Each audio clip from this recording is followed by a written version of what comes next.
A government task force has been appointed to begin stem cell research here in the Bahamas. The group of 10 will begin exploring the controversial form of treatment and make recommendations on the implementation of stem cell therapy to the government in the next 2 months. Candino Knowles tells us about the benefits and how this cutting-edge treatment could put the Bahamas on the map.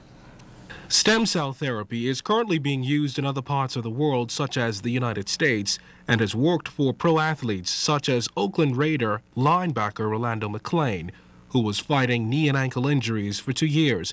And the same stem cell treatment has worked for many others.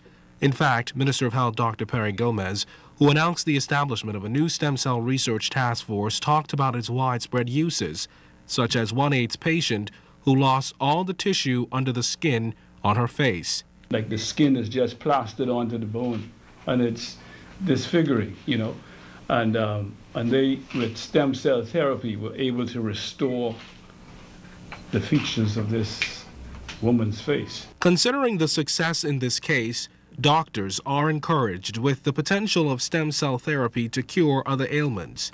It's the ability of stem cells to self-renew that offers significant potential for the generation of tissues and can potentially replace diseased and damaged areas in the body with minimal risk of rejection and side effects. And while this treatment might be the future, it has not come without controversy, which centers on how stem cells are derived. In the first instance, stem cells can be found in parts of the adult body. But what scientists have been exploring, which has given many people pause, is the use of embryonic stem cells. Scientists have tried to take some of the adult stem cells and make them able to be more or less like embryonic stem cells to try to get around the problem. And they've done that to some extent.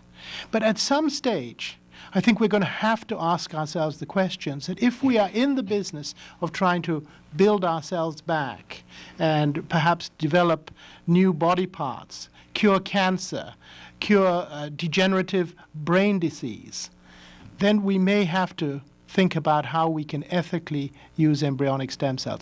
Dr. Arthur Porter is the managing director of the Cancer Center and now chairman of the Stem Cell Research Task Force. And he'll be assisted by a team of 9 others, including cardiovascular surgeon Dr. Dwayne Sands. I think the Bahamas sees itself in a very ambitious way. We want to ultimately lead the world in the development of this new industry. Stem cell therapy is not medicine of tomorrow, it's the medicine of today. And I believe that because of what's happening. Science has moved on. Now, this task force has 60 days to complete its stem cell research, at which time the group will present recommendations to the Ministry of Health. Now, Dr. Gomez says those recommendations will be discussed at the cabinet level, but says it is still early to tell whether any legislation will be brought before Parliament. Candino Knowles, ZNS Network News.